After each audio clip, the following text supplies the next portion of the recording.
बच्चों स्वागत करते हैं आप सभी का केमिकल काइनेटिक्स के एक ऐसे लेक्चर में जहां एक ही लेक्चर में हम लोग इस चैप्टर के सारे कॉन्सेप्ट्स को कवर करने वाले हैं।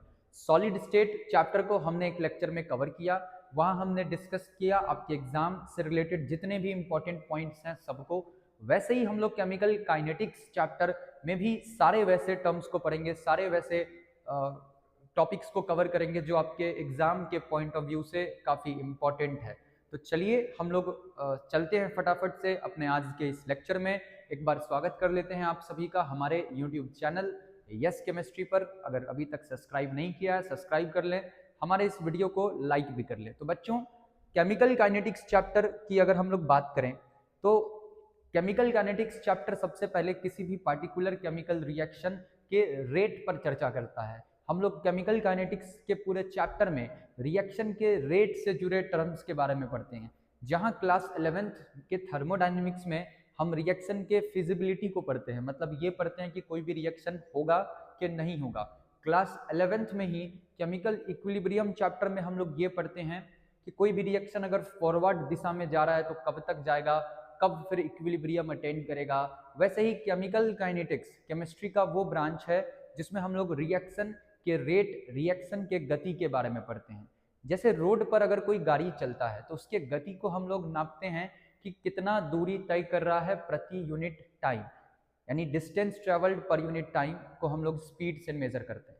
वैसे ही किसी रिएक्शन के स्पीड को समझने के लिए हमें ये देखना पड़ता है कि रिएक्टेंट कितना जल्दी खर्च हो रहा है या कोई भी प्रोडक्ट कितना जल्दी बन रहा है। तो आइए हम लोग आते हैं अपने स्लाइड पर और समझते हैं इस चैप्टर को। देखिए chemical kinetics the branch of chemistry जो डील करता है किसी भी केमिकल रिएक्शन के रेट से, और साथ ही साथ रेट से तो डील करता ही है लेकिन इन बातों पर भी चर्चा करता है कि रेट पर किस चीज का प्रभाव पड़ रहा है, मतलब factors affecting the rate and the mechanism of reaction. मतलब केमिकल काइनेटिक्स वो ब्रांच है केमिस्ट्री का जिसमें हम लोग रिएक्शन के रेट पर चर्चा करते हैं। रेट पर किन किन चीजों का प्रभाव पड़ता है, रेट पर, हाँ, रेट किन किन चीजों से प्रभावित होता है, और साथ ही साथ रिएक्शन के मैकेनिज्म को भी पढ़ते हैं। उसके बाद जब हम लोग बात करें किसी भी पार्टिकुलर रिएक्शन के रेट का, तो मैं ऑलरेडी ये बात बता दिया कि रेट का मतलब है कि किसी भी रिएक्शन के रिएक्टेंट या प्रोडक्ट के कंसंट्रेशन में समय के साथ क्या बदलाव आ रहा है, उसी को हम लोग कहते हैं रेट ऑफ रिएक्शन। इस चैप्टर में हम लोग बहुत ज्यादा फास्ट रिएक्शंस के रेट को नहीं पढ़ते हैं या बहुत ज्यादा स्लो रिएक्शंस के रेट को नहीं पढ़ते हैं। हम लोग मॉडरेट रिएक्शंस के रेट को पढ़ते हैं। जैसे जितने भी आयोनिक रिएक्शंस होते हैं बहुत फास्ट होते हैं। कुछ रिएक्शंस जैसे कह सकते हैं रस्टिंग ऑफ आयरन, बहुत समय लग जाता है आयरन को रस्ट होने में, वेरी स्लो प्रोसेस है, तो उसके भी हम लोग रेट का जिक्र नहीं करेंगे। हम लोग मॉडरेट रिएक्शन के रेट के बारे में पढ़ते हैं, वैसे रिएक्शन जो ना ज्यादा फास्ट हो ना ज्यादा स्लो हो। उसके बाद रिएक्शन का जो रेट होता है वो हमेशा पॉजिटिव होता है। रिएक्शन का रेट हमेशा कैसा होता है, पॉजिटिव होता है। अब कोई पार्टिकुलर रिएक्शन है, मान लीजिए मैं अज्यूम करता हूं कि मेरे पास एक रिएक्शन है जिसमें रिएक्टेंट है ए और ए कन्वर्ट हो रहा है बी में, यानी बी है हमारा प्रोडक्ट। जैसे कोई पार्टिकुलर रोड पे पहिया गाड़ी चल रहा है तो उसके किसी भी पहिए से हम लोग उस गाड़ी के स्पीड का पता कर सकते हैं। वैसे ही किसी भी पार्टिकुलर रिएक्शन में चाहे रिएक्टेंट हो चाहे प्रोडक्ट हो, हम लोग दोनों से रिएक्शन के रेट का पता कर सकते हैं। बस हमें ये देखना है, जब हमारा ध्यान रिएक्टेंट पर है तो हमें ये ध्यान रखना है कि रिएक्टेंट कितने गति से इस्तेमाल हो रहा है, और अगर ध्यान प्रोडक्ट पर है तो हमें ये देखना है कि प्रोडक्ट कितने गति से बन रहा है, यानी इनके कंसंट्रेशन में किस टाइम के अकॉर्डिंग कितने गति से बदलाव आ रहा है। तो अगर हम लोग बात करें इस रिएक्शन के रेट की तो हम लोग लिख सकते हैं रेट बराबर हो जाएगा, एक और बात ध्यान रखेंगे कि जब जब हम लोग रिएक्शन का जो रेट होता है वो रिएक्टेंट के रिस्पेक्ट में निकालते हैं तो बाहर हमेशा माइनस का साइन डालते हैं, क्योंकि रिएक्शन का रेट हमेशा पॉजिटिव होना चाहिए और रिएक्टेंट का कंसंट्रेशन समय के साथ हमेशा घटता है। तो अगर हम लोग कंसंट्रेशन में होने वाले बदलाव को निकालेंगे तो वो निगेटिव आ जाएगा, क्योंकि बाद वाला वैल्यू कम होगा पहले वाला वैल्यू ज्यादा होगा तो बदलाव निगेटिव आ जाएगा। लेकिन रेट को हमेशा पॉजिटिव रखना है, तो ए के रिस्पेक्ट में जो रिएक्शन का रेट निकालेंगे, मतलब change in concentration of A bye change in time. Reactant के रिस्पेक्ट में जब जब रेट निकलता है तो बाहर माइनस का साइन होगा। तो जो रेट है रिएक्शन का वो ए के रिस्पेक्ट में निकालो चाहे बी के रिस्पेक्ट में निकालो, रेट हमेशा बराबर होगा।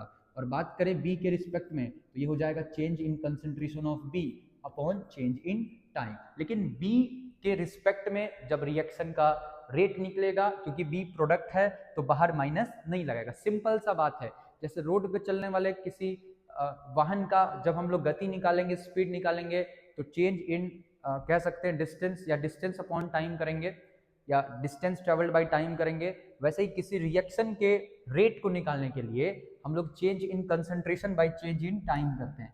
अगर मान लीजिए हमारे पास कोई ऐसा रिएक्शन है जिसके पास स्टोइकियोमेट्रिक कोफिशिएंट है, लेट्स टेक एग्जांपल 2A से बन रहा है 3B प्लस C। तो इस रिएक्शन का जब हम लोग रेट लिखेंगे तो जो भी स्टोइकियोमेट्रिक कोफिशिएंट है उससे हम लोग डिवाइड कर देते हैं। मतलब अगर बात करेंगे इस रिएक्शन के रेट की तो रेट इक्वल टू हो जाएगा, ए का स्टोइकियोमेट्री है 2 तो हमें 2 से डिवाइड करना पड़ेगा यानी 1/2, और ए रिएक्टेंट है तो माइनस DA अपॉन DT, और ये बराबर हो जाएगा। बी के रिस्पेक्ट में रेट निकालेंगे, बी का स्टोइकियोमेट्री 3 है तो 3 से डिवाइड करना पड़ेगा change in concentration of B upon change in time, और ये इक्वल हो जाएगा। सी पर कोई स्टोइकियोमेट्री नहीं है तो हम सिंपली लिख सकते हैं change in concentration of C upon change in time. तो बच्चों ये है रिएक्शन के रेट को लिखने का तरीका। स्टोइकियोमेट्री अगर है तो जो भी स्टोइकियोमेट्री है उससे डिवाइड मार देंगे। रिएक्शन का रेट हमेशा पॉजिटिव होगा। रिएक्टेंट के रिस्पेक्ट में रेट निकालते हैं तो बाहर माइनस का साइन लगाते हैं। प्रोडक्ट के रिस्पेक्ट में रिएक्शन का जब जब रेट निकालेंगे तो साइन बदलने का जरूरत नहीं है। अब unit of rate of reaction की बात करें, देखिए अगर हम लोग बात करते हैं किसी भी पार्टिकुलर रिएक्शन के रेट की, तो रेट बराबर हमने देखा change in concentration by change in time होता है। तो ऊपर कौन है, ऊपर है कंसंट्रेशन और नीचे कौन है, टाइम।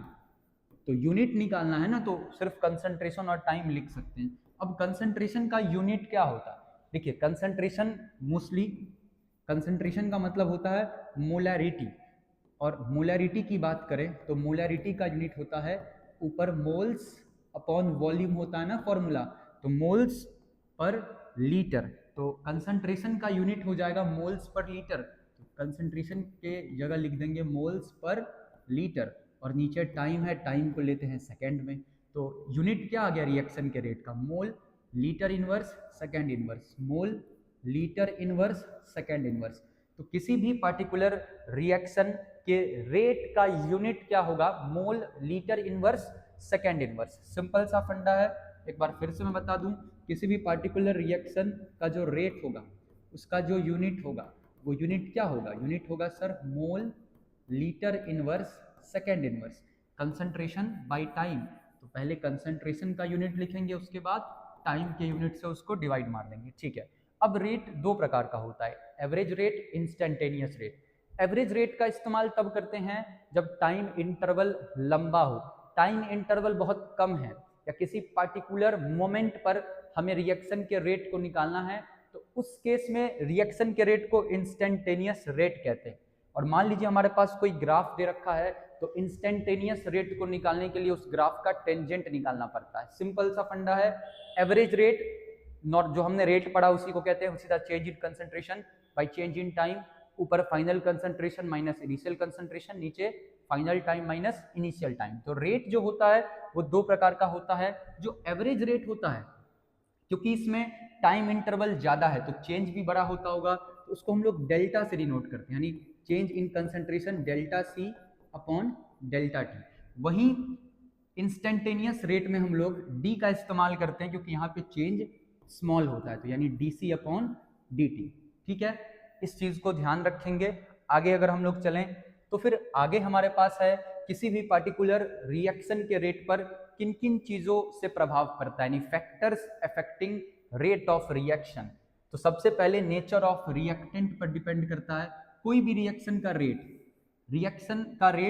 रिएक्टेंट के नेचर पर डिपेंड करता है कि वो जो भी रिएक्टेंट है वो कैसा है। आयोनिक है तो फास्ट होगा, कोवेलेंट है तो बॉन्ड, काफी बार क्या होता है कोई बॉन्ड पहले टूटता है फिर नया बॉन्ड बनता है, तो इसीलिए रिएक्टेंट कैसा है, रिएक्टेंट के नेचर पे रिएक्शन का रेट निर्भर करेगा, कंसंट्रेशन पर तो करेगा ही करेगा, टेम्परेचर पर भी करेगा, और टेम्परेचर पर जो करता है रिएक्शन का रेट डिपेंड, उसी चीज को हम लोग आर्हेनियस इक्वेशन में आगे पढ़ेंगे। उसके बाद मैं एक और बात बता दूं, रिएक्शन कोई सा भी हो, टेम्परेचर अगर उसका बढ़ता है तो टेम्परेचर के बढ़ने से उसका रेट जो होता है वो मोस्टली हमेशा बढ़ता ही है, फॉरवर्ड में भी बढ़ सकता है और बैकवर्ड में भी बढ़ सकता है, डिपेंड करता है उस रिएक्शन पर। प्रेजेंस ऑफ कैटलिस्ट, ये तो सबको पता है, कैटलिस्ट का काम ही है रिएक्शन के रेट को बढ़ा देना, तो कैटलिस्ट अगर मौजूद है तो कैटलिस्ट भी क्या करेगा, रिएक्शन के रेट को बढ़ा देगा। सरफेस एरिया, देखिए वैसा रिएक्शन जिसमें हमारे पास कोई सॉलिड रिएक्टेंट है, तो सरफेस एरिया मतलब सतह जो एरिया है वो बढ़ेगा तो ज्यादा रिएक्टेंट रिएक्शन कर पाएंगे, तो सरफेस एरिया के बढ़ने से भी रिएक्शन का रेट बढ़ता है। और गैस, अगर हमारे पास रिएक्शन में गैस मौजूद है तो प्रेशर के बढ़ने से भी रिएक्शन का जो रेट होता है वो बढ़ता है। तो किसी भी पार्टिकुलर रिएक्शन की बात करें तो उसका रेट इन सारे फैक्टर्स पर निर्भर करता है। और आपसे अगर पूछ ले कि टाइम के साथ किसी भी पार्टिकुलर रिएक्शन के रेट पर क्या प्रभाव पड़ता है, तो टाइम जैसे जैसे बीतता है तो किसी भी पार्टिकुलर रिएक्शन का रेट घटता है, क्योंकि शुरुआत में ज्यादा रिएक्टेंट होता है और जैसे जैसे टाइम पास होता जाएगा रिएक्टेंट का संख्या तो घट रहा है, तो शुरुआत में रिएक्शन फास्ट होता है और जैसे जैसे टाइम घटता है वैसे वैसे रिएक्शन का रेट स्लो होता है। तो सिंपल सा बात है, चलिए हम लोग आगे चले। नेक्स्ट पॉइंट है रेट लॉ। देखिए रेट लॉ या इसको रेट इक्वेशन कहते हैं। रेट इक्वेशन क्या कहता है, हम लोग वैसे जब नोट्स में पढ़े थे तो लॉ ऑफ मास एक्शन पढ़े थे, कोई बात नहीं, हम दोनों को मिक्स करके रेट लॉ में पढ़ते हैं। रेट लॉ कहता है कि किसी भी केमिकल रिएक्शन का जो रेट होता है वो डायरेक्टली प्रोपोर्शनल होता है product of concentration of reactants raised to some power. इसका मतलब क्या है जरा समझिए। मान लेते हैं कि मेरे पास कोई रिएक्टेंट है, सॉरी कोई रिएक्शन है, मैं एग्जांपल लेता हूं किसी रिएक्शन का, मैं एग्जांपल लेता हूं किसी रिएक्शन का, है ना, मैं एग्जांपल लेता हूं किसी रिएक्शन का। मान लीजिए कि मेरे पास कोई एक रिएक्शन है, मैं मानता हूं मेरे पास है small a moles of A plus small b moles of B, और इससे प्रोडक्ट बन रहा है, इससे कोई भी क्या बन रहा है, प्रोडक्ट बन रहा है। तो रेट लॉ इक्वेशन क्या कहता है, ध्यान से सुनिए। रेट लॉ इक्वेशन ये कहता है कि भैया आपका जो भी रिएक्शन है उस रिएक्शन का जो रेट होगा वो डायरेक्टली प्रोपोर्शनल होगा जो भी रिएक्टेंट है, मैं बोला दो रिएक्टेंट है, बोला रिएक्टेंट का कंसंट्रेशन, रिएक्टेंट के कंसंट्रेशन का प्रोडक्ट, मैंने बोला रिएक्टेंट तो दो है, ए है और बी है, तो ए का कंसंट्रेशन और बी का कंसंट्रेशन का प्रोडक्ट, ए का कंसंट्रेशन और बी का कंसंट्रेशन का प्रोडक्ट। उसके बाद लिखा रेज्ड टू सम पावर, मतलब इन पर कुछ पावर चढ़ा होगा, मैं मान लेता हूं पावर m हो सकता है और पावर n हो सकता है। तो यही कहता है रेट लॉ या रेट इक्वेशन। क्या कहता है, किसी भी पार्टिकुलर रिएक्शन का जो रेट होगा वो रेट डायरेक्टली प्रोपोर्शनल होगा उस रिएक्शन के रिएक्टेंट के कंसंट्रेशन के प्रोडक्ट जिस पर कुछ ना कुछ पावर होगा। अब ये जो पावर है ना m और n, ये स्टोइकियोमेट्री के इक्वल हो भी सकता है और स्टोइकियोमेट्री के इक्वल नहीं भी हो सकता है। जनरली एलिमेंट्री रिएक्शन में जो पावर है वो स्टोइकियोमेट्री के इक्वल होगा और कॉम्प्लेक्स रिएक्शन में नहीं होगा। अब एलिमेंट्री रिएक्शन, कॉम्प्लेक्स रिएक्शन आगे पढ़ेंगे। अभी फिलहाल प्रोपोर्शनलिटी का जब साइन हटेगा तो कांस्टेंट आएगा, तो हमारा ये बन जाएगा इक्वेशन, रेट बराबर कांस्टेंट आता है k, तो k into concentration of a का power m into concentration of b का पावर n, तो ये हमारा रेट इक्वेशन कहलाता है।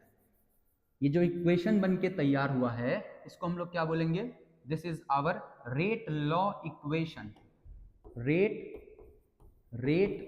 Law equation. अब आपके मन में सवाल नहीं आया होगा लेकिन मैं बता देता हूं कि सर ये जो पावर आया है m और n ये कहां से आया है, इसका क्या सोर्स है। तो ये m और n का जो वैल्यू है इसको हम एक्सपेरिमेंट से पता करते हैं, मतलब किसी भी पार्टिकुलर रिएक्शन का जो रेट लॉ इक्वेशन है वो एक्सपेरिमेंट से पता चलता है। क्लियर है बात।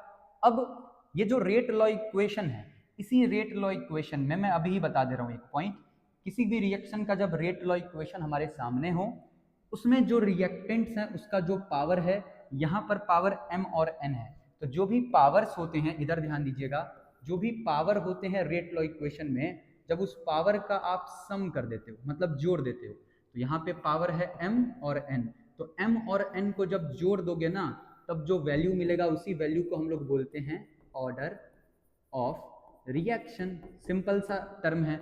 मतलब भाई सुनो, इधर ध्यान दो, सुनो कि मान लो मेरे पास एक कोई सवाल है, जिस सवाल में किसी भी रिएक्शन का रेट लॉ दे रखा है, ऐसा कुछ दे रखा है, रेट लॉ इक्वेशन दे रखा है।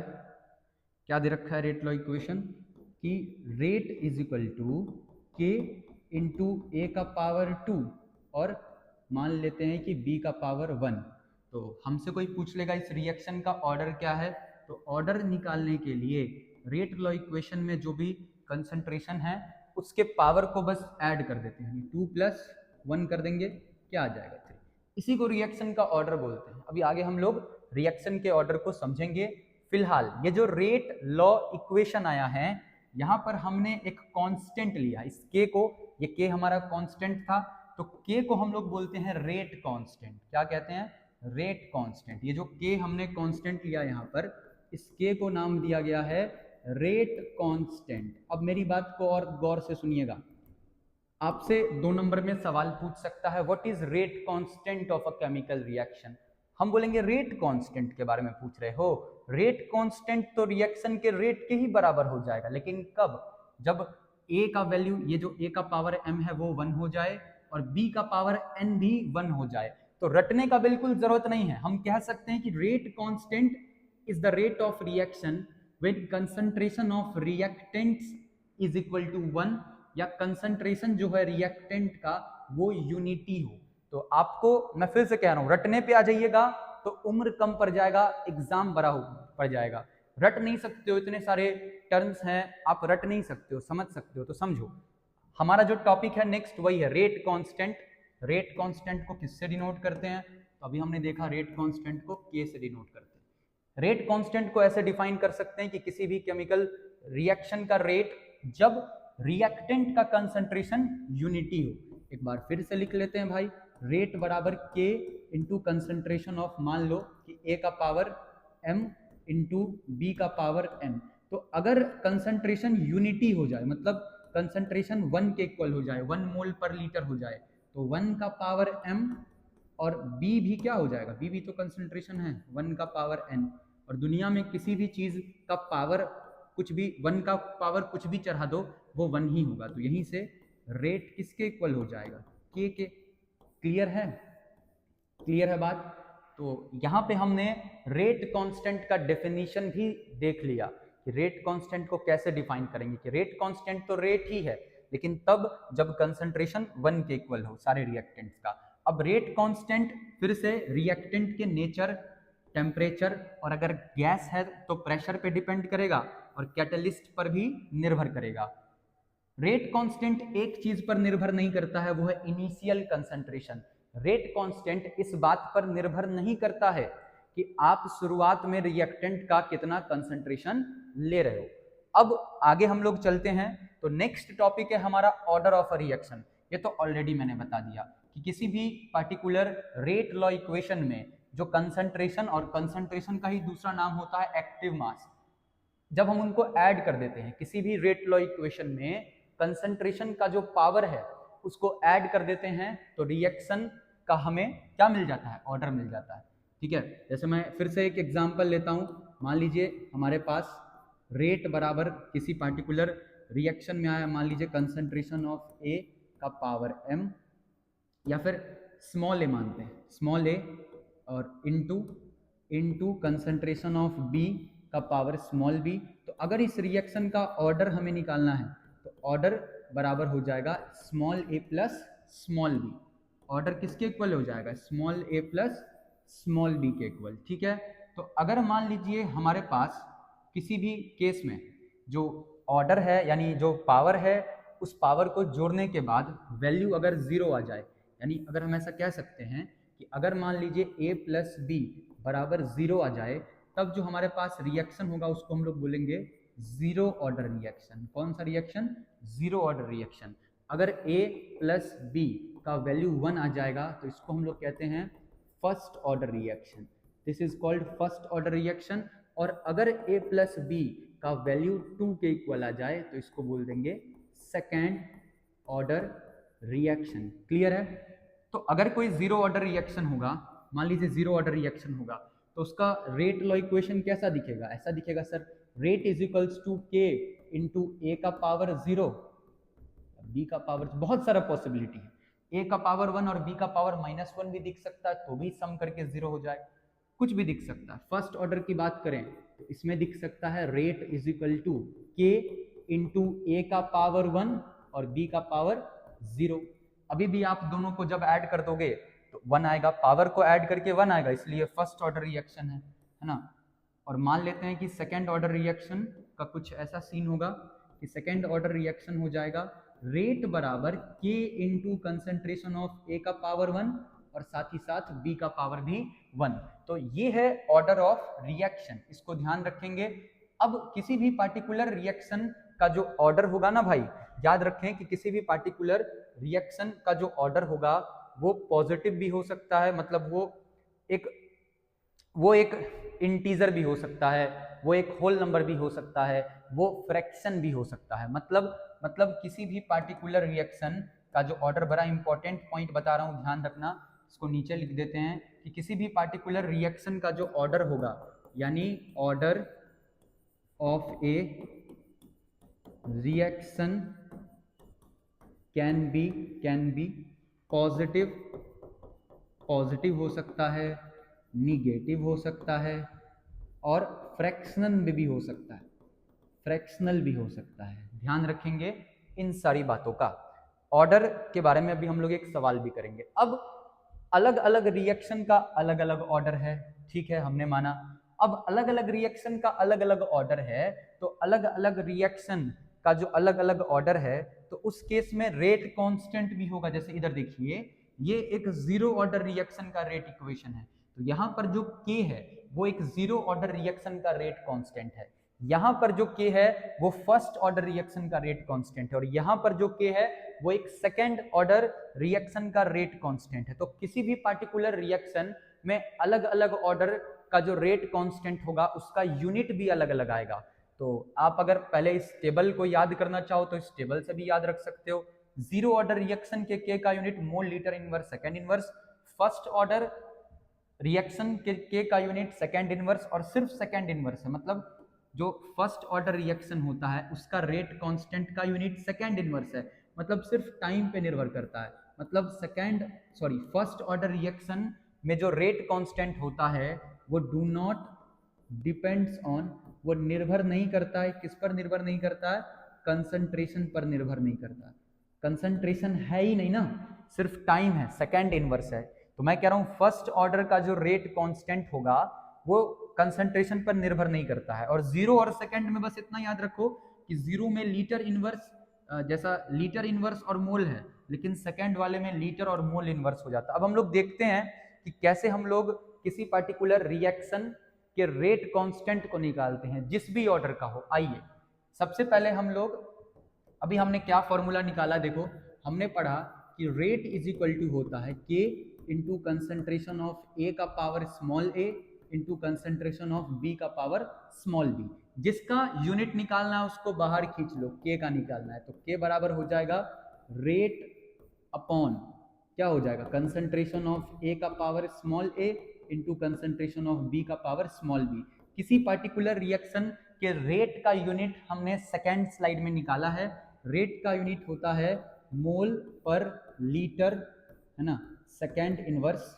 और उसके बाद यहां ध्यान दीजिएगा, देखिए ए और बी कंसंट्रेशन है, कंसंट्रेशन का यूनिट होता है मोल पर लीटर का पावर, यहां पर है ए, और बी भी कंसंट्रेशन है तो ये भी हो जाएगा मोल पर लीटर का पावर बी। अब मोल पर लीटर का पावर ए इंटू मोल पर लीटर का पावर बी, बेस अगर सेम होता है तो पावर जुड़ जाता है, तो पावर को अगर हम ऐड कर दें तो ये बन जाएगा मोल पर लीटर, और यहाँ पे वेट कर रहा है सेकेंड इनवर्स, और नीचे क्या हो जाएगा, नीचे हो जाएगा मोल पर लीटर, पावर जुड़ जाएगा तो पावर हो जाएगा ए प्लस बी। क्लियर है? ए प्लस बी क्या है इसमें, ए प्लस बी क्या है, हम ऐसा मान लेते हैं यहाँ पर भाई कि ए प्लस बी क्या है, बोलो, ए प्लस बी है रिएक्शन का ऑर्डर, और ऑर्डर को हम मान लेते हैं n। इस रिएक्शन या रिएक्शन का जो भी ऑर्डर होगा उसको मान लेते हैं n।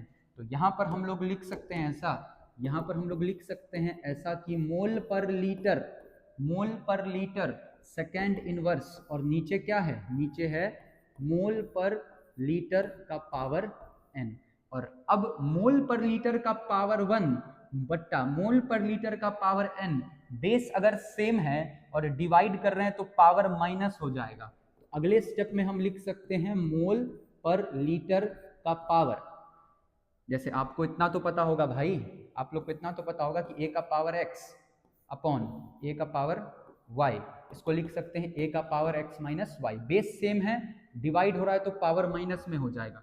यहाँ पर पावर कुछ नहीं है तो 1 है, और नीचे n है तो ये हो जाएगा 1 माइनस n सेकेंड इनवर्स। मतलब किसी भी पार्टिकुलर रिएक्शन का ऑर्डर अगर n है तो हम उसका रेट कांस्टेंट का यूनिट निकाल सकते हैं। और क्या फॉर्मूला डिराइव हुआ, एक बार आइए देख लेते हैं क्या फॉर्मूला डिराइव हुआ, आइए एक बार देख लेते हैं। अगर मान लीजिए किसी पार्टिकुलर रिएक्शन का ऑर्डर n है तो रेट कांस्टेंट निकलेगा 1 अपॉन क्या निकला, मोल पर लीटर का power 1 minus n second inverse. बस यहाँ पर n की जगह पर रिएक्शन का ऑर्डर डाल दीजिए और आपको k का जो भी वैल्यू होगा वो आपको आपके सामने मिल जाएगा, है ना। आइए जैसे मैं यहाँ पर करता हूँ, एक बार फिर से बताऊं, रेट इज इक्वल टू क्या आया था, यूनिट क्या आया था, रेट का यूनिट क्या आया था, रेट का यूनिट आया था सर मोल पर लीटर का power 1 minus n second inverse. तो अगर आप ऑर्डर की जगह पे जीरो ऑर्डर रिएक्शन है, n बराबर 0 है, अगर n बराबर 0 पुट कर दोगे भाई तो यह आ जाएगा मोल पर लीटर सेकेंड इनवर्स, यानी mole litre inverse second inverse. अगर n बराबर क्या पुट कर दूंगे 1, ये कौन सा ऑर्डर हो गया, this is zero order reaction, this is first order reaction, और नीचे हम लोग बात कर लेंगे सेकेंड ऑर्डर की। अगर n बराबर 1 पुट कर देंगे तो 1 माइनस 1 0 हो जाएगा, तो ये हो जाएगा मोल पर लीटर का पावर 0 सेकेंड इनवर्स।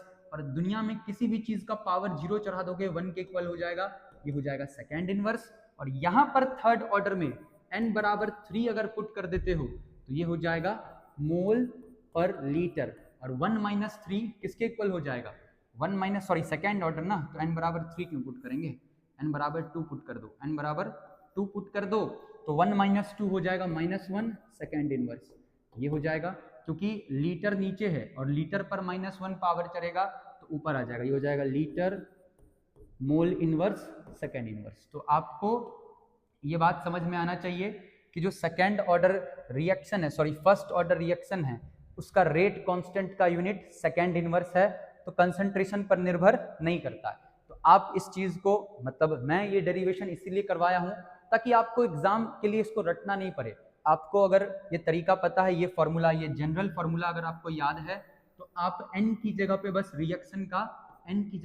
रिएक्शन का ऑर्डर डाल दो और रेट कांस्टेंट का यूनिट निकाल लो, मोल पर लीटर का power 1 minus n second inverse. अब हम लोग आगे चलते हैं, इस लेक्चर में आगे चले तो भाई रिएक्शन को ना मैकेनिज्म के आधार पर दो कैटेगरी में बांटते हैं। सबसे पहला है एलिमेंट्री रिएक्शन, दूसरा कॉम्प्लेक्स रिएक्शन। सिंपल सा फंडा समझो, वैसे रिएक्शन जो एक ही स्टेप में कंप्लीट हो जाएं it is called elementary reaction, और वैसे रिएक्शन जिनको कंप्लीट होने के लिए एक से ज्यादा स्टेप लगेगा वैसे रिएक्शंस को कहते हैं कॉम्प्लेक्स रिएक्शन। एलिमेंट्री रिएक्शन और कॉम्प्लेक्स रिएक्शन, जो ऑर्डर होता है किसी भी पर्टिकुलर रिएक्शन का, जो हम ऑर्डर निकालते हैं, तो ऑर्डर एलिमेंट्री रिएक्शन का भी निकलता है, ऑर्डर कॉम्प्लेक्स रिएक्शन का भी निकलता है। ठीक है, ध्यान रखना इस चीज को, आगे दोबारा से आएगा। मॉलिक्यूलैरिटी ऑफ अ रिएक्शन बड़ा इंपॉर्टेंट पॉइंट है। मॉलिक्यूलैरिटी से सवाल ऑब्जेक्टिव में भी पूछता है, सब्जेक्टिव में भी पूछता है, वो उधर ध्यान ही मत दो, मेरी बात को बस सुनो, सारा चीज क्लियर कर देंगे।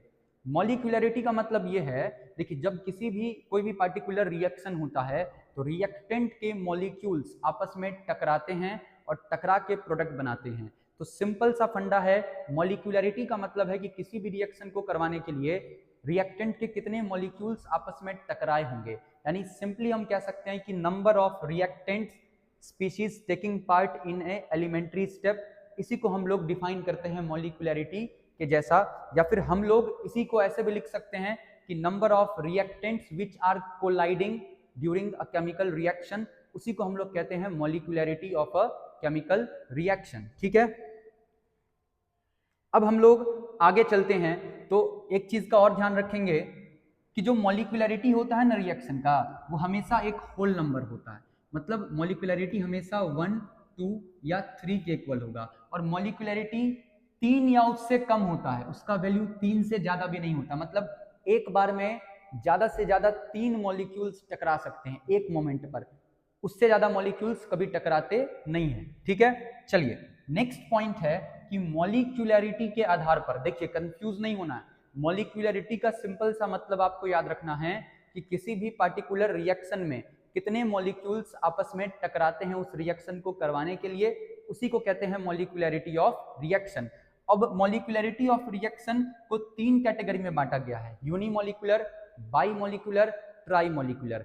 आपको इसको भी नहीं रटना है, आपसे पूछ दे व्हाट इज यूनिमॉलिक्यूलर रिएक्शन, आपको कहना है वैसा रिएक्शन जिसका मॉलिक्यूलरिटी किसके बराबर है, जिसका मॉलिक्यूलरिटी किसके बराबर है, 1 के बराबर है यूनिमॉलिक्यूलर, जिसका मॉलिक्यूलरिटी 2 के बराबर है बाईमॉलिक्यूलर, जिसका मॉलिक्यूलरिटी 3 के बराबर है ट्राईमॉलिक्यूलर। और एक और बात मैं बता दूं, देखिए सिंपल सा फंडा समझिए कि हमारे पास एक रिएक्शन दे रखा है जिसमें 2a + b से कोई प्रोडक्ट बन रहा है c, तो हम देख पा रहे हैं कि 2 मॉलिक्यूल ए का, 1 मॉलिक्यूल बी का, यानी टोटल 3 मॉलिक्यूल्स आपस में टकरा रहे हैं। तो हम सिंपली कह सकते हैं कि जो भी रिएक्शन है इसका मॉलिक्यूलरिटी किसके इक्वल हो जाएगा, 3 के इक्वल हो जाएगा।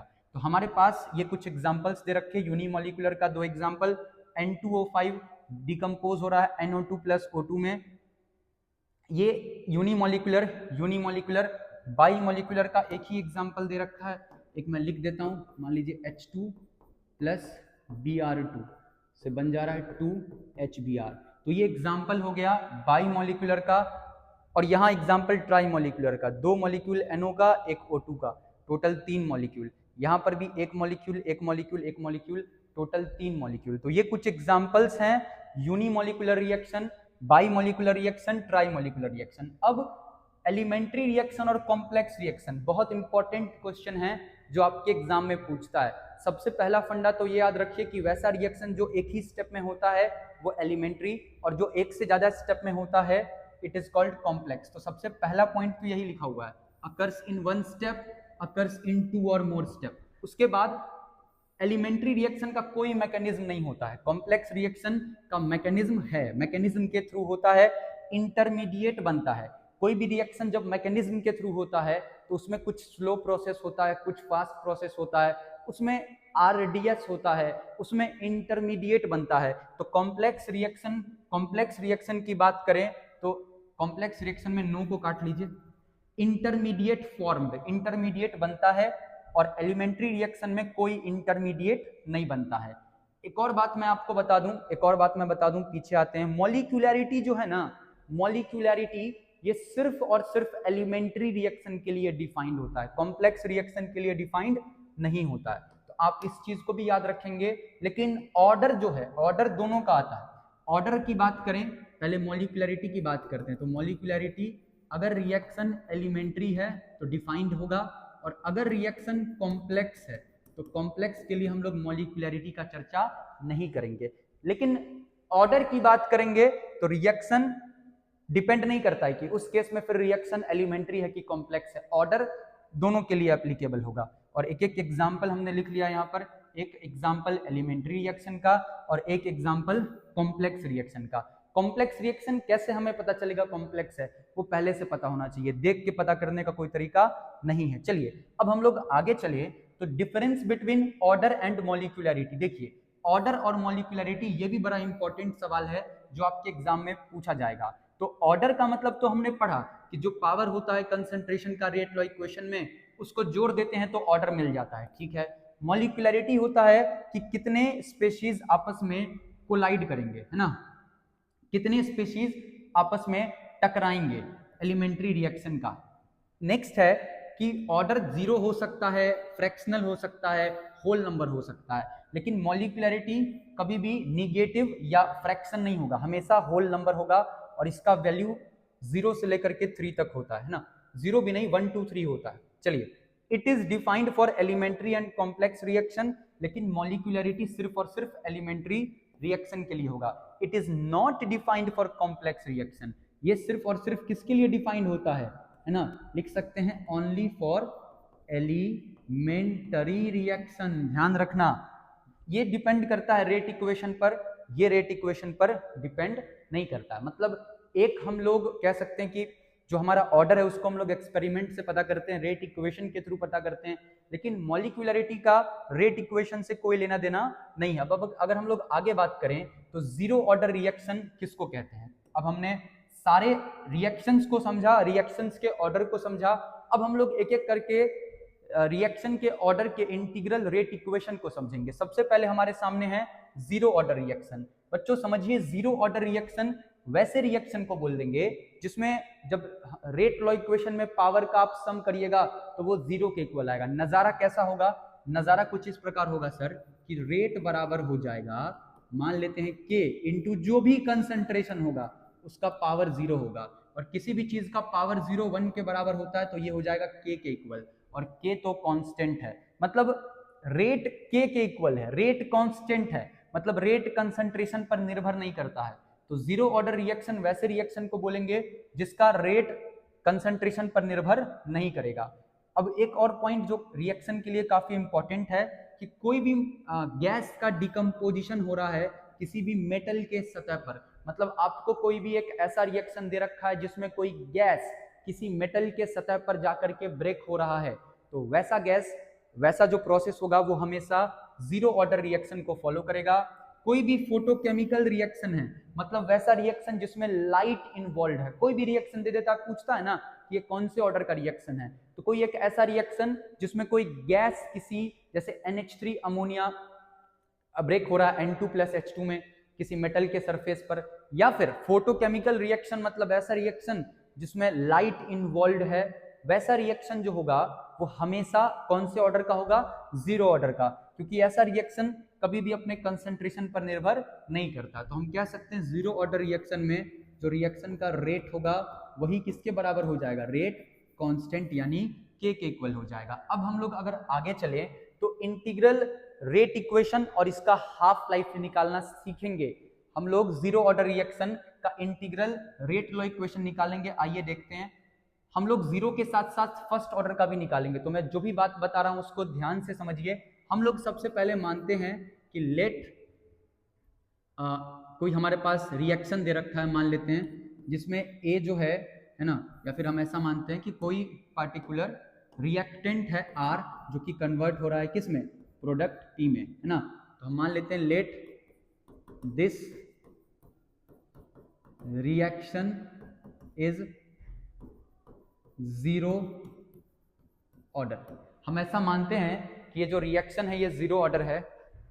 और अब हम लोग देखिए आगे हम लोग डेरिवेशन पे चलेंगे, लेकिन उससे पहले कुछ कुछ चीजें एज्यूम करते हैं। मानते हैं कि t बराबर 0 पर, मतलब स्टार्टिंग में, शुरुआत में जो हमारा रिएक्टेंट है उसका कंसंट्रेशन था C0, और एक सर्टेन टाइम t पर जो रिएक्टेंट है उसका कंसंट्रेशन हो गया C, मतलब C0 इनिशियल कंसंट्रेशन रहेगा हमारा, और जो C होगा वो क्या होगा, फाइनल कंसंट्रेशन। अगर कोई रिएक्शन जीरो ऑर्डर रिएक्शन है, जरा यहां से ध्यान दीजिएगा मेरी बात पर, अगर कोई रिएक्शन जीरो ऑर्डर रिएक्शन है तो जीरो ऑर्डर रिएक्शन में हम लिख सकते हैं रेट बराबर क्या हो जाएगा, रेट बराबर हो जाएगा जो भी रिएक्टेंट है, तो change in concentration of reactant, change in concentration of reactant, या फिर आप ऐसे समझिए कि रेट इज इक्वल्स टू लिख सकते हैं कि change in concentration of R, और आर का पावर रेट कांस्टेंट लेना भूल ही गए। रेट लॉ इक्वेशन क्या लिख सकते हैं जीरो ऑर्डर रिएक्शन का, सर रेट बराबर हो जाएगा के इनटू कंसंट्रेशन, और मान लेते हैं कि रिएक्टेंट आर जो है वो कन्वर्ट हो रहा है किस में, पी में, या फिर हम लोग ए और बी मानते हुए आए हैं तो ए और बी ही मानते हैं, ठीक है। ए जो है वो कन्वर्ट हो रहा है किसमें, बी में, यही मान के चलते हैं कि ए कोई रिएक्टेंट है जो कन्वर्ट हो रहा है प्रोडक्ट बी में।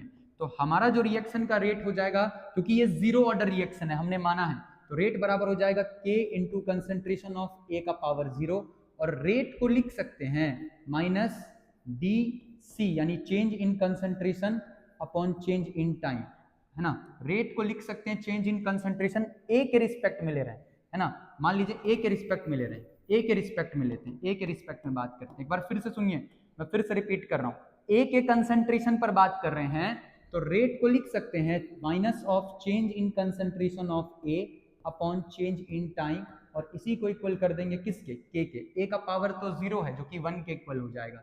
तो ये हमारे पास इक्वेशन आया। अभी तक कुछ खास नहीं किया, रिएक्शन जीरो ऑर्डर माना, उसका रेट इक्वेशन लिखा, क्योंकि जीरो ऑर्डर है तो ए का पावर 0 हो जाएगा, तो change in concentration of A upon D T बराबर के इंटू 1 हो जाएगा। अब हमें इसको इंटीग्रेट करना है, तो हम माइनस डी ए को एक तरफ रख के डी टी को उधर भेज देते हैं, ये हो जाएगा माइनस डी ए बराबर हो जाएगा के इंटू डी टी। अब इसको इंटीग्रेट करना पड़ेगा, और इंटीग्रेट करने के लिए इंटीग्रेशन कर देते हैं, और लिमिट कहां से कहां लग जाएगा, जरा ध्यान से सुनिएगा। ए का कंसंट्रेशन सी नॉट से सी चला गया, initial concentration C not, final concentration C, time 0 से कहां चला गया, टी, बस इंटीग्रेट कर देंगे तो dx का इंटीग्रेशन x होता है, तो dA का इंटीग्रेशन कितना हो जाएगा, a, और लिमिट कितना है सी नॉट से सी, किसके इक्वल हो जाएगा, बाहर माइनस साइन भी वेट कर रहा है, और ये dt k को बाहर ले लेंगे, dt का इंटीग्रेशन हो जाएगा t, तो k तो बाहर वेट करेगा, ये हो जाएगा t इंटू 0 से लेकर के टाइम चला गया t तक। तो यहां तक कोई दिक्कत होना ही नहीं चाहिए। एक बार अपर लिमिट डाल दो, माइनस को बाहर ही रख लो, upper limit minus lower limit, तो a की जगह पर पहले c और माइनस a की जगह पर c नॉट, और ये किसके इक्वल हो जाएगा, k into upper limit t minus lower limit 0। तो यहां से इक्वेशन बन जाएगा, माइनस अंदर एंटर करेगा तो c नॉट माइनस c बराबर kt, और यही हमारा इंटीग्रल रेट लॉ इक्वेशन है, किसका, जीरो ऑर्डर रिएक्शन का। This is integral rate law equation of zero order reaction. इस चीज को ध्यान में रखेंगे। जीरो ऑर्डर रिएक्शन का क्या इक्वेशन आया, भाई ध्यान से सुनना, जीरो ऑर्डर रिएक्शन का इक्वेशन आया सी नॉट माइनस सी बराबर के टी, जहां पर सी नॉट इनिशियल कंसंट्रेशन है, जहां पर सी नॉट क्या है, सी नॉट है इनिशियल कंसंट्रेशन, सी क्या है, सी है फाइनल कंसंट्रेशन, जहां पर टी क्या है, टी है टाइम, और के क्या है, तो सर के है रेट कांस्टेंट, के क्या है, रेट कांस्टेंट। अब हम लोग यहाँ पर एक और चीज सीखेंगे। देखिए 2 मार्क्स में आपसे ये भी पूछ सकता है कि हाफ लाइफ किसको कहते हैं, what is half life of a reaction. तो किसी भी रिएक्शन का अगर हाफ लाइफ निकालना है तो हाफ लाइफ का मतलब ही है आधा जिंदगी। तो हाफ लाइफ का मतलब है कि वो टाइम ड्यूरेशन जब रिएक्टेंट का जो कंसंट्रेशन है वो आधा खर्च हो गया है, आधा खर्च हो गया है। तो आइए हम लोग बात करें, हमने इनिशियल कंसंट्रेशन माना था सी नॉट, फाइनल कंसंट्रेशन माना था सी। तो अगर मान लेते हैं हाफ लाइफ का मतलब होता है द टाइम इंटरवल इन विच, जिसमें concentration of reactant is decreased by half, आधे से कम हो जाएगा। तो हाफ लाइफ कैसे निकालेंगे, देखिए हाफ लाइफ हमें निकालना है जीरो ऑर्डर रिएक्शन का। तो हाफ लाइफ को हम लोग डिनोट करते हैं किससे, हाफ लाइफ को डिनोट करते हैं ऐसे T1/2 से। T1/2 ही क्या है, हाफ लाइफ है। तो हाफ लाइफ वो टाइम होगा जब, देखिए हमारा इनिशियल कंसंट्रेशन तो फिक्स है सी नॉट, है ना।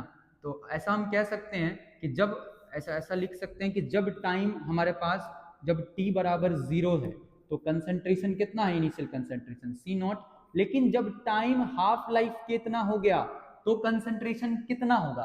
तो हाफ लाइफ वो टाइम है सर जब इनिशियल कंसंट्रेशन जो भी था उसका आधा खर्च हो गया है। तो आधा खर्च हो गया तो सी नॉट में से सी नॉट बट्टा 2 माइनस कर दो, तो बचा कितना, कंसंट्रेशन हाफ लाइफ पर कितना बचा, सी नॉट में से सी नॉट बट्टा 2 माइनस कर देंगे तो सी नॉट बट्टा 2 ही बचेगा। मतलब फाइनल कंसंट्रेशन, मतलब हाफ लाइफ का कंसंट्रेशन, मतलब देखिए t बराबर 0 पे कंसंट्रेशन था सी नॉट, और हाफ लाइफ का मतलब है वो टाइम जब आधा खर्च हो गया, सी नॉट आधा खर्च हो गया तो आधा बचा, तो इनिशियल कंसंट्रेशन C0 और फाइनल कंसंट्रेशन C0/2 पुट कर देंगे तो हमारा हाफ लाइफ आ जाएगा। तो हाफ लाइफ हम लोग यहाँ निकालते हैं, क्या था formula, C0 minus C is equal to KT। और जब हाफ लाइफ निकालेंगे ध्यान से देखिएगा, तो इनिशियल कंसंट्रेशन तो C0 ही डालेंगे, इनिशियल कंसंट्रेशन तो यही रह जाएगा, लेकिन हाफ लाइफ वो टाइम है जब फाइनल कंसंट्रेशन कितना हो जाएगा, C0/2 बराबर K। और अब T जो है वो T नहीं हो जाएगा, T 1/2 हो जाएगा। C0 में से C0/2 माइनस कर देंगे तो C0/2 ही हो जाएगा, बराबर हो जाएगा K इंटू T 1/2। तो मेरे भाई T 1/2 किसके इक्वल हो जाएगा, C0/2K के। तो अगर हम लोग बात करें कोई रिएक्शन अगर जीरो ऑर्डर रिएक्शन है तो उसका हाफ लाइफ किसके इक्वल हो जाएगा, C0/2K के इक्वल हो जाएगा। मैं आपको एक और बात बता देता हूं कि मान लीजिए हमारे पास कोई जीरो ऑर्डर का रिएक्शन है तो उसका 1/nth लाइफ निकालना है, तो उसका 1/nth लाइफ हो जाएगा C0/NK के इक्वल हो जाएगा, है ना। इस चीज को भी ध्यान रखेंगे, 1/nth लाइफ या 1/n इंटू C0/K बोलो या C0/NK बोलो, आप ऐसे जीरो ऑर्डर रिएक्शन का कोई भी लाइफ निकाल सकते हो। तो डायरेक्ट ये सवाल पूछता है काफी बार कि जीरो ऑर्डर रिएक्शन का हाफ लाइफ कितना होगा, तो C0/2K। हाफ लाइफ किसको कहते हैं, हाफ लाइफ वो टाइम इंटरवल है जब रिएक्शन का जो इनिशियल कंसंट्रेशन है वो शुरुआत में जितना था घट के कितना हो गया, उसका आधा हो गया। तो हमने यहाँ पर दो चीज निकाला, सबसे पहले जीरो ऑर्डर रिएक्शन का integral rate equation that is C0 minus C is equals to KT, और उसके बाद हाफ लाइफ निकाला जो कि आया C0/2K। अब हम लोग आगे चलते हैं, नेक्स्ट है फर्स्ट ऑर्डर रिएक्शन। तो वैसा रिएक्शन जिसका जो रेट है वो फर्स्ट पावर ऑफ कंसंट्रेशन पे निर्भर करेगा, वैसे रिएक्शन को हम लोग फर्स्ट ऑर्डर रिएक्शन कहेंगे, या फिर ऐसा कह सकते हैं कि रेट बराबर हो जाएगा K इंटू जो भी कंसंट्रेशन होगा A का पावर 1। तो फर्स्ट ऑर्डर रिएक्शन कुछ ऐसा दिखेगा। इंपॉर्टेंट पॉइंट याद रखिए, जहां हमने वहां पढ़ा कि जितने भी फोटोकेमिकल रिएक्शन होंगे या जितने भी गैसेस का डिकम्पोजिशन होगा मेटल के सरफेस पर, वो जीरो ऑर्डर रिएक्शन होगा, हमने पहले पढ़ा। तो फर्स्ट ऑर्डर में आपको याद रखना है कि जितना भी रेडियो एक्टिव रिएक्शन होगा जिसमें न्यूक्लियस इन्वॉल्व होगा या N2O5 का जो ब्रेकिंग होता है, N2O5 का डिकम्पोजिशन, ये रिएक्शन मैं इसलिए डाला हूं क्योंकि ये सवाल एग्जाम में पूछा है। 4 ऑप्शन दिया था जिसमें एक था N2O5 का डिसोसिएशन, तो N2O5 का डिसोसिएशन भी फर्स्ट ऑर्डर है। और कोई भी रेडियो एक्टिव रिएक्शन है, मान लीजिए एक रिएक्शन दे रखा है जिसमें रेडियम टूट रहा है हीलियम और कह सकते हैं रेडॉन में, तो वो भी एग्जाम्पल किसका हो जाएगा, फर्स्ट ऑर्डर रिएक्शन का हो जाएगा। और जैसे मैंने डेरिवेशन किया है इंटीग्रल इक्वेशन का, वैसे ही आप लोग इंटीग्रल इक्वेशन का डेरिवेशन कर सकते हो, किसके लिए, फर्स्ट ऑर्डर के लिए। और फर्स्ट ऑर्डर की अगर हम लोग बात करें तो वही काम करेंगे। ऐसा हम लोग मान लेंगे कि let the reaction is first order reaction, first order reaction. और किसी रिएक्शन को अगर फर्स्ट ऑर्डर रिएक्शन मानेंगे तो उसका रेट बराबर हो जाएगा ना K into concentration of A का पावर 1 हो जाएगा। मैं इसको पूरा नहीं डिराइव करूंगा, लेकिन आपको बता दे रहा हूं कि कैसे आप इसका डेरिवेशन कर सकते हो। मान लीजिए कि मेरे पास कोई रिएक्शन था जिसमें A कन्वर्ट हो रहा है B में, तो T बराबर 0 पर इनिशियल कंसंट्रेशन C0 और एक पार्टिकुलर टाइम T पर फाइनल कंसंट्रेशन C। अगर हम लोग इस रिएक्शन के रेट पर बात करें मेरे दोस्त, रेट को फिर से हम लोग लिख सकते हैं change in concentration of A upon change in time. और A तो रिएक्टेंट है, तो रिएक्टेंट के रिस्पेक्ट में रेट लिखेंगे तो बाहर क्या लगेगा, माइनस, तो माइनस DA अपॉन DT बराबर हो जाएगा K और A के कंसंट्रेशन का पावर 1 है इंटू कंसंट्रेशन ऑफ A। अब DT को उधर भेज दो, A के कंसंट्रेशन को इधर ले आओ, तो ये बन जाएगा minus DA upon concentration of A बराबर K इंटू DT। बस कुछ नहीं करो, इंटीग्रेट कर दो दोनों तरफ, और लिमिट चढ़ा दो। कंसंट्रेशन कहां से कहां वेरी कर रहा है, सर कंसंट्रेशन जा रहा है C0 से C, तो कंसंट्रेशन जा रहा है C0 से C और टाइम जा रहा है 0 से T।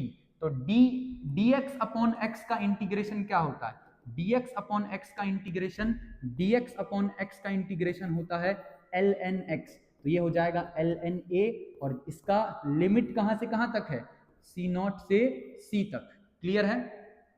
और बाहर कौन वेट कर रहा है, माइनस, और ये किसके बराबर हो जाएगा, k बाहर ले लो, और dt का इंटीग्रेशन हो जाएगा t, और फिर से लिमिट 0 से t। तो ln a की जगह पे एक बार C0 डालो, चलो मैं पूरा कर ही देता हूँ, ln a की जगह पर c डालो अपर लिमिट, तो ये हो जाएगा ln c minus ln C0, और ये किसके बराबर हो जाएगा, kt के इक्वल हो जाएगा ना। अब अगर मान लो माइनस को अगर अंदर भेज दोगे भाई, माइनस को अगर अंदर भेज दोगे, ये हो जाएगा ln C0 minus ln c बराबर kt। क्लियर है। और ln a minus ln b को हम लोग लिख सकते हैं ln a अपॉन b, तो इसको लिख सकते हैं ln C0 अपॉन c बराबर किसके, kt के। क्लियर है बात, क्लियर है बात। तो यहाँ पे अगर हम लोग बात करें, k को इधर खींच लो, यही हमारे रिएक्शन का इक्वेशन बन गया। k बराबर हो जाएगा ln C0 upon c into 1 upon t, और ये इंटीग्रल रेट इक्वेशन हो गया कौन से ऑर्डर का मेरे दोस्त, ये हो गया फर्स्ट ऑर्डर का। कौन से ऑर्डर का, फर्स्ट ऑर्डर का। और फर्स्ट ऑर्डर का हो गया जहां पे C0 इनिशियल कंसंट्रेशन है। C0 क्या है, हमने शुरुआत में ही बोला था कि C0 इनिशियल कंसंट्रेशन है ना, C0 इनिशियल कंसंट्रेशन है, और C क्या है सर, C है फाइनल कंसंट्रेशन। सारा बात तुम्ही को बता रहा हूँ। हाँ, अब कोई बच्चा होगा जिसको इंटीग्रेशन ही नहीं पता होगा, भाई इतना बेसिक इंटीग्रेशन नहीं पता है तो 12th में तुम कर क्या रहे हो। अगर इतना बेसिक इंटीग्रेशन नहीं पता है तो फिर रट लो, और कोई ऑप्शन तो नहीं है। इंटीग्रेशन यहाँ पर नहीं सिखा सकते हैं, चैप्टर पर बात करने आए हैं। तो k बराबर ln C0 upon c into 1 upon t, और ln को आप लॉग में भी बदल सकते हो। ln को अगर लॉग में बदलोगे तो k बराबर हो जाएगा 2.303। ln को लॉग में बदलने के लिए 2.303 से गुना कर देंगे, तो log C0 upon c into 1 upon t। Clear है, क्लियर है। तो ये हमारा इंटीग्रल रेट लॉ इक्वेशन होता है फर्स्ट ऑर्डर का, और इसका भी हाफ लाइफ निकाल सकते हैं। अगर हम लोग बात करें इसके हाफ लाइफ की, यानी हम लोग हाफ लाइफ की बात करें कौन से रिएक्शन की, तो half life first order reaction का निकालेंगे। हमें पता है कंसंट्रेशन T बराबर 0, यानी हाफ लाइफ का मतलब क्या है कि जब रिएक्टेंट आधा खर्च हो गया उस टाइम पर टाइम कितना होगा, तो हम बोलेंगे T बराबर 0 पर कंसंट्रेशन C0, तो हाफ लाइफ का कंसंट्रेशन कितना हो जाएगा, तो C0 में से C0 बट्टा 2 चला गया, तो बचा कितना, C0 बाई 2। तो जो भी इक्वेशन है उसमें बस वैल्यू पुट कर दो। इक्वेशन क्या आया है, k बराबर ln C0 upon c into 1 upon t, तो k बराबर हो जाएगा ln, हाफ लाइफ निकालना है तो final initial concentration C0, final concentration C0 by 2, 2 चला जाएगा ऊपर, और t अब क्या बन चुका है, t हाफ, C0 से C0 कट गया, तो हाफ लाइफ किसके इक्वल हो जाएगा, ln2 अपॉन k, या फिर ln2 को ही log 2 में कन्वर्ट करना है तो t हाफ बराबर लिख सकते हैं 2.303 इंटू log 2 अपॉन k के इक्वल। उम्मीद करते हैं ये जो पॉइंट है ये क्या होगा, क्लियर। ऊपर से 0.7 के आसपास आता है अपॉन के। हम एक और बात यहाँ पर देखें कि जो हाफ लाइफ है ना फर्स्ट ऑर्डर रिएक्शन का, half life first order reaction का, ये तो कांस्टेंट है सर, के भी कांस्टेंट, ऊपर का वैल्यू भी कांस्टेंट, मतलब ये डिपेंड नहीं करता है, do not depends on initial concentration. Initial concentration पर फर्स्ट ऑर्डर का हाफ लाइफ निर्भर नहीं करता है। अब सेकेंड ऑर्डर से एग्जाम में नहीं पूछता है तुम्हारे, जीरो और फर्स्ट से ही पूछता है। सेकेंड ऑर्डर की अगर बात करें, अगर हम लोग बात करें सेकेंड ऑर्डर की, तो सेकेंड ऑर्डर का मैं इक्वेशन बता दे रहा हूँ, के बराबर होता है 1 upon C minus 1 upon C0 into 1 upon T के इक्वल। अब हाफ लाइफ निकालना है तो बस सी की जगह पे C0 बाई 2 पुट कर दो, है ना, तो यहाँ से आ जाएगा, है ना, 1 अपॉन के C0 के इक्वल आता है हाफ लाइफ। हालांकि उस पर नहीं चलना है, आपको याद रखना है बस जीरो ऑर्डर रिएक्शन के लिए और फर्स्ट ऑर्डर रिएक्शन के लिए।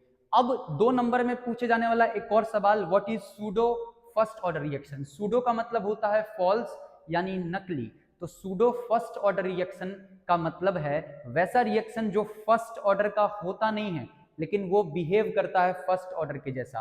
असल में वो एक सेकेंड ऑर्डर रिएक्शन होता है। और ऐसा तब होता है जब किसी एक रिएक्टेंट को हम लोग लार्ज अमाउंट में लेके रखते हैं, एक्सेस अमाउंट में लेके रखते हैं। किसी एक रिएक्टेंट को इतना ज्यादा मात्रा में लेके गए हैं कि उसके बढ़ने घटने से कोई फर्क नहीं पड़ता है, तो हम कहते हैं कि एक रिएक्टेंट का प्रभाव पड़ ही नहीं रहा है। यानी हम ऐसा कहते हैं कि रिएक्टेंट या रिएक्शन सिर्फ एक ही रिएक्टेंट पर निर्भर कर रहा है। तो वैसा रिएक्शन जो एक्चुअली सेकेंड ऑर्डर का होता है बट बिहेवियर होता है फर्स्ट ऑर्डर के जैसा। एग्जाम्पल जैसे hydrolysis of Easter in excess water.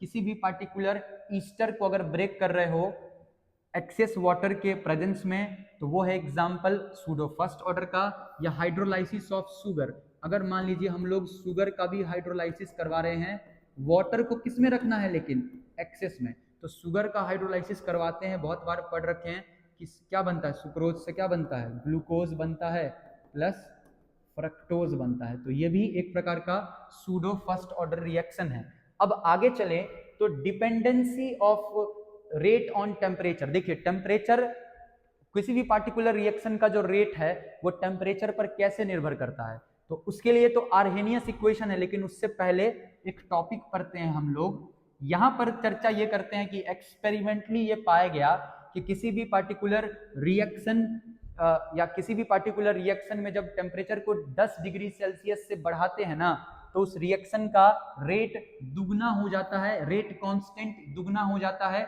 या तिगुना हो जाता है। देखिए सबसे पहले तो ये समझिए कि किसी भी पार्टिकुलर रिएक्शन का जो रेट होता है वो रेट कांस्टेंट के डायरेक्टली प्रोपोर्शनल होता है। मतलब रेट कांस्टेंट बढ़ेगा तो रिएक्शन का रेट भी बढ़ेगा। तो एक्सपेरिमेंट से ये पाया गया कि किसी भी पार्टिकुलर रिएक्शन का टेम्परेचर जब 10 डिग्री सेल्सियस से बढ़ा देते हैं तो उसका रेट कांस्टेंट या तो डबल हो जाता है या तो ट्रिपल हो जाता है, और इसी नंबर को टेम्परेचर कोफिशिएंट बोला गया।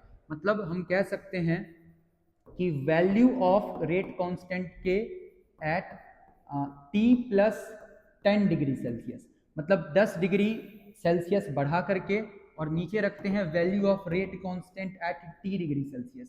भाई जब किसी रिएक्शन का रेट कांस्टेंट यानी K का वैल्यू T डिग्री सेल्सियस पर और ऊपर 10 डिग्री बढ़ा दिए, तो ये स्टेटमेंट ही कह रहा है, जो एक्सपेरिमेंट से पता चला है कि K का वैल्यू डबल या ट्रिपल हो जाता है, तो ये वैल्यू हमेशा 2 आएगा या फिर 3 आएगा, और इसी को हम लोग क्या नाम देते हैं, it is called temperature coefficient. It is called temperature coefficient. तो आपसे पूछा जाएगा कि टेम्परेचर कोफिशिएंट किसको बोलते हैं, तो आपको बोलना है, भाई इधर ध्यान दे, टेम्परेचर कोफिशिएंट किसको कहते हैं। अगर आपसे पूछेगा टेम्परेचर कोफिशिएंट किसको कहते हैं, तो आपको बोलना है रेट कांस्टेंट का रेशियो, जब टेम्परेचर में कितने का अंतर हो, 10 डिग्री सेल्सियस का, तो हम कह सकते हैं कि रेशियो ऑफ रेट कांस्टेंट। भाई जो रेट कांस्टेंट है उसके वैल्यू का रेशियो जब टेम्परेचर में कितना अंतर है, हम कह सकते हैं व्हेन टेम्परेचर डिफरेंस, टेम्परेचर में कितने का डिफरेंस है, when temperature difference is 10 degree Celsius. Class में बड़ा डिटेल में पढ़ा रखा हूं, सारे टॉपिक्स को सवाल भी करवा रखा हूं। चलो अब हम लोग आगे चलते हैं इस चैप्टर के one of the most important section, Arrhenius equation, जो कि एकदम वीवीआई सेक्शन है, एकदम वीवीआई सेक्शन है आर्हेनियस इक्वेशन, और उतना ही आसान है। आपसे पूछा जाएगा आर्हेनियस इक्वेशन किसको कहते हैं, तो आपको कह देना है कि रिएक्शन का जो रेट है, और रिएक्शन का जो रेट है उसके साथ साथ रिएक्शन का जो टेम्परेचर है, आर्हेनियस इक्वेशन उसी में रिलेशन बताता है। मतलब आर्हेनियस इक्वेशन हमें ये बताता है किसी भी पार्टिकुलर रिएक्शन का जो रेट होता है वो टेम्परेचर के साथ कैसे वेरी करता है। और जब जब आर्हेनियस इक्वेशन आपसे पूछेगा तो आपको ये फॉर्मूला लिखना पड़ेगा, K is equal to A into e की power minus EA upon RT, जहां पर K को तो आप पहचानते हो, K को पहचानते हो, रेट कांस्टेंट है सर, ठीक है। जो A है यहाँ पर A को बोलते हैं आर्हेनियस फैक्टर, क्या बोलते हैं भाई, आर्हेनियस फैक्टर। उसके बाद EA जो है, EA को बोलते हैं एक्टिवेशन एनर्जी, ध्यान रखना ये है एक्टिवेशन एनर्जी। R जो है इट इज गैस कांस्टेंट, और जो हमारा T है ये T कहलाता है टेम्परेचर। उम्मीद करते हैं क्लियर है। आपसे पूछेगा आर्हेनियस इक्वेशन क्या है, तो कहना है आर्हेनियस इक्वेशन रिलेशन देता है रेट कांस्टेंट और टेम्परेचर में। किसी भी रिएक्शन का रेट बोलो या रेट कांस्टेंट बोलो, उसमें रेट कांस्टेंट यानी के और यहाँ टेम्परेचर, इसमें रिलेशन देता है। अब आर्हेनियस इक्वेशन का आपको दूसरे तरीके से भी शकल दिख सकता है। हम लोग दोनों तरफ ln ले लेते हैं। अगर दोनों तरफ ln ले लीजिएगा तो ये इक्वेशन बन जाएगा ln के बराबर, यहाँ पर भी ln ले लेंगे तो ये हो जाएगा ln a इंटू ई की पावर माइनस ई ए अपॉन आर टी, और इसको ट्रीट कर सकते हैं ln a इंटू बी के जैसा, ये हो जाएगा ln a plus ln b। तो हम लोग इस लाइन को लिख सकते हैं कैसा, ln k बराबर ln a और प्लस तो लिख लेंगे तो ये हो जाएगा ln e की पावर। तुम लोगों के लिए यार कोई भी स्टेप नहीं कट कर रहे, अभी कट करते स्टेप, लेकिन सोचें फिर तुम लोग के दिमाग से के ऊपर से जाएगा तो दिक्कत हो जाएगा। इधर देखो, दोनों तरफ ln ले लिए, log भी ले सकते थे, लेकिन e के कारण ln लिए ताकि e कट जाए, e यहां से हट जाए। अब हम लोग लिख सकते हैं इसको ln के बराबर ln a, देखो ln e का पावर माइनस ई ए अपॉन आर टी है, जो पावर में होता है उसको आगे कूदा दो, तो माइनस ई ए अपॉन आर टी को आगे कूदा देंगे तो ये हो जाएगा माइनस ई ए अपॉन आर टी और इंटू ln e, और ln e का वैल्यू 1 होता है, तो यही इक्वेशन बन जाता है ln के बराबर ln a और माइनस ई ए अपॉन आर टी। तो ये भी हमारा आर्हेनियस इक्वेशन है। जब न्यूमेरिकल सॉल्व करते हैं तो इस वाले फॉर्मूला में करते हैं, क्योंकि यहाँ पर e का कोई वैल्यू नहीं है, पावर वगैरह नहीं है, बस ln के टर्म में है, तो इस फॉर्मूला का इस्तेमाल करते हैं हम लोग किस में, न्यूमेरिकल्स। ठीक है, क्लियर है बात, है ना। चलिए अब अगर हम लोग आगे बात करें, ये था हमारा आर्हेनियस इक्वेशन। इसके बाद एक्टिवेशन एनर्जी क्या है। देखिए ये कुछ ऐसे टॉपिक्स हैं जिसका क्लास में 50 बार कम से कम जिक्र हो चुका है। एक्टिवेशन एनर्जी वो मिनिमम एनर्जी है जो कि पहाड़ चढ़ने के काम आता है। मतलब किसी भी रिएक्टेंट को अगर प्रोडक्ट में कन्वर्ट होना है तो उसके पास एक्टिवेशन एनर्जी होना ही चाहिए, तभी वो रिएक्शन क्या होगा, प्रोडक्ट में कन्वर्ट हो पाएगा। यानी एक्टिवेशन एनर्जी जितना कम होगा उतना फास्ट हमारा रिएक्शन होगा। मान लेते हैं कि हम किसी रिएक्शन का रिएक्शन कोऑर्डिनेट ड्रॉ करते हैं, मतलब एनर्जी और वर्सेस मान लीजिए टाइम, इसको रिएक्शन कोऑर्डिनेट कहते हैं।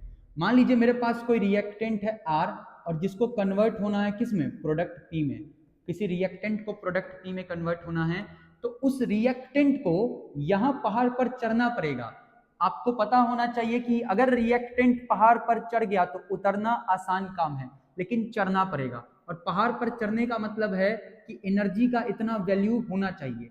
इस रिएक्टेंट के पास पहले से जो एनर्जी होता है उसको बोलते हैं एनर्जी ऑफ रिएक्टेंट। तो पहाड़ तक पहुंचने के लिए कितना एनर्जी और चाहिए उसी को डिनोट करते हैं ई से, और इसी को बोलते हैं क्या, एक्टिवेशन एनर्जी। क्या बोलते हैं भाई, एक्टिवेशन एनर्जी। मतलब the amount of energy required by reactant to form activated complex या टू कंप्लीट द रिएक्शन। देखिए जो टॉप वाला पॉइंट होता है ना, हम लोग बोलते हैं इस पॉइंट पर एक्टिवेटेड कॉम्प्लेक्स बनता है, और इसी एक्टिवेटेड कॉम्प्लेक्स के कारण जो रिएक्शन है वो फर्दर प्रोडक्ट तक पहुंचता है। तो इसी कह सकते हैं, इसी एनर्जी को एक्टिवेशन एनर्जी कहते हैं। रिएक्टेंट के पास जो पहले से एनर्जी होता है उसको एनर्जी ऑफ रिएक्टेंट कहते हैं, लेकिन एक्टिवेटेड कॉम्प्लेक्स बनाने के लिए या पहाड़ पर चढ़ने के लिए जो एनर्जी का जरूरत आगे पड़ेगा उसी एनर्जी को बोलते हैं एक्टिवेशन एनर्जी। किसी भी रिएक्शन में जो कैटलिस्ट होता है, जैसे अगला हमारा टॉपिक है कैटलिस्ट। कैटलिस्ट क्या करता है, कैटलिस्ट क्या करता है, आपसे पूछेगा व्हाट इज कैटलिस्ट, तो आपको बोलना है कैटलिस्ट एक ऐसा सब्सटेंस है जो किसी भी पर्टिकुलर रिएक्शन के रेट को घटाने का कार्य करता है। कैटलिस्ट रिएक्शन के रेट को कैसे घटाता है, तो कैटलिस्ट किसी भी रिएक्शन के एक्टिवेशन एनर्जी को कम कर देता है, दूसरा रास्ता अपनाता है। फॉर एग्जाम्पल अभी हम लोग यहाँ पर समझेंगे डायग्राम ड्रॉ करके भी। अभी फिलहाल मैं बात कर रहा हूँ कि कैटलिस्ट की बात करें तो कोई भी कैटलिस्ट या कैटलिस्ट एक ऐसा सब्सटेंस होता है विच इंक्रीजेज रेट ऑफ रिएक्शन, जो रिएक्शन के रेट को इंक्रीज करता है, मतलब रिएक्शन जल्दी करवा देता है। लेकिन कैसे जल्दी करवाता है, तो एक्टिवेशन एनर्जी को घटा के, और इसमें जो भी कैटलिस्ट है उस पर कोई प्रभाव नहीं पड़ता है। जो भी कैटलिस्ट है वो ना बढ़ेगा ना घटेगा, लेकिन रिएक्शन को जल्दी करवा देगा। और कैसे करवाता है, तो एक्टिवेशन एनर्जी को घटा करके। कैटलिस्ट का क्या प्रभाव पड़ता है, तो कैटलिस्ट एक्टिवेशन एनर्जी को घटाता है, कैटलिस्ट का इंथैल्पी पर या इक्विलिब्रियम पर कोई प्रभाव नहीं पड़ता है, ध्यान रखिएगा। और रिएक्शन फॉरवर्ड का भी बढ़ा सकता है, बैकवर्ड का भी बढ़ा सकता है। एक सिंपल सा एग्जांपल लेके हम लोग समझते हैं। मैं फिर से वही चीज कर रहा हूं कि हमारे पास कोई रिएक्टेंट है और मान लीजिए ये कन्वर्ट हो रहा है प्रोडक्ट में। तो आपको पता है ये जो टॉप वाला एनर्जी, जो यहाँ तक का ये जो एनर्जी है, इस एनर्जी को हम लोग बोलते हैं कौन सा एनर्जी? Activation energy. तो ये हमारा रिएक्शन हो रहा है मान लीजिए बिना कैटलिस्ट के। This is reaction taking place without catalyst. और अगर इसी रिएक्शन में तुम कैटलिस्ट का इस्तेमाल कर लोगे तो कैटलिस्ट के इस्तेमाल करने से रिएक्शन दूसरा रास्ता अपनाता है, और एक ऐसा रास्ता अपनाता है जिस रास्ते पर जो चलता है रिएक्शन तो उसका राह आसान हो जाता है। मतलब ये नया एक्टिवेशन एनर्जी है ई डैश। तो आपको दिख रहा है कि ई डैश कम है ई से, मतलब जब आप कैटलिस्ट के साथ रिएक्शन करवाते हो तो रिएक्शन फास्ट हो जाता है, रिएक्शन का रेट बढ़ जाता है। लेकिन रिएक्शन के रेट के बढ़ने का जो वजह है वो ये है कि एक्टिवेशन एनर्जी घट जाता है, इंथैल्पी पर कोई प्रभाव नहीं पड़ता है, इक्विलिब्रियम पर कोई प्रभाव नहीं पड़ता है, ध्यान रखिएगा। और आखिरी जो हमारा टॉपिक है, जो हमारा आखिरी बात है, कोलिजन थ्योरी। कोलिजन थ्योरी ये कहता है कि भाई कोई भी रिएक्शन जब होता है तो रिएक्टेंट के मॉलिक्यूल्स आपस में टकराते हैं। अब रिएक्टेंट के मॉलिक्यूल्स आपस में टकराते हैं तो हर प्रकार से टकराना प्रोडक्ट नहीं बनाता है। प्रोडक्ट बनाना है तो एक खास प्रकार से टकराना पड़ेगा, और प्रोडक्ट बनाना है तो एक खास ओरिएंटेशन में खास ऊर्जा के साथ। मतलब कोई भी मॉलिक्यूल है वो प्रोडक्ट बना रहा है तो उसके पास दो कार्ड होना चाहिए, एक प्रॉपर ओरिएंटेशन का और दूसरा एनर्जी का। मतलब एक्टिवेशन एनर्जी, कितना एनर्जी है तुम्हारे पास, हाँ, तो तुम प्रोडक्ट बना सकते हो। अच्छा, टकरा रहे हो, टकराने के वक्त भी क्या तुम्हारा प्रॉपर ओरिएंटेशन है? प्रॉपर ओरिएंटेशन है। मतलब प्रॉपर ओरिएंटेशन का मतलब क्या है कि प्रोडक्ट बनाने के लिए खास तरीके से रिएक्टेंट को टकराना पड़ेगा। तो अगर खास तरीके से रिएक्टेंट टकरा रहा है जो प्रोडक्ट बनाए, वही कोलिजन, वही टक्कर क्या कर सकता है? प्रोडक्ट बना सकता है। बस यही बात कहता है कोलिजन थ्योरी कि पार्टिकल्स जो होते हैं रिएक्टेंट मॉलिक्यूल्स के वो हार्ड स्फीयर है, ऐसा मानते हैं, जो टकराता है। और कोलिजन जो होता है हर प्रकार का, लिखा every collision is not responsible for formation of product. हर प्रकार का टकराना प्रोडक्ट नहीं बनाएगा, only collisions with proper energy. वैसा कोलिजन जिसके पास प्रॉपर एनर्जी है, प्रॉपर ओरिएंटेशन है, वही जिम्मेदार होता है प्रोडक्ट बनाने के लिए। तो इफेक्टिव कोलिजन, यहाँ पे एक टर्म आता है, what is effective collision? Those collisions which have proper orientation, जिसके पास प्रॉपर ओरिएंटेशन है, एंड प्रॉपर एनर्जी, और प्रॉपर एनर्जी है यानी एक्टिवेशन एनर्जी है ना, and which collides to make products, या due to their collision products are formed. वैसे कोलिजन को ही हम लोग इफेक्टिव कोलिजन कहते हैं, और नॉन इफेक्टिव कोलिजन वैसे कोलिजन को बोलेंगे जिनके टकराने से प्रोडक्ट जो होगा हमारा वो नहीं बनेगा। तो बच्चों, आपके पेशेंस के लिए बहुत बहुत शुक्रिया। उम्मीद करते हैं कि इस चैप्टर में जो भी डाउट था वो क्लियर हो गया होगा, और ये जो चैप्टर है हमारा वो भी अब पूरे तरीके से खत्म हो गया। तो आपका एक ही काम बचता है, इस वीडियो को लाइक कर लीजिए, शेयर कर लीजिए, चैनल को सब्सक्राइब कर लीजिए। मिलते हैं हमारे अगले वीडियो में। जो अगला हमारा वीडियो होगा वो सीधा सब्जेक्टिव क्वेश्चंस पर ही होगा। हम लोग वैसे सब्जेक्टिव क्वेश्चंस करेंगे अब सीधा, जो आपके एग्जाम में आपको डायरेक्ट दिख सकता है। तैयारी करते रहिए, दंदनाते रहिए। धन्यवाद।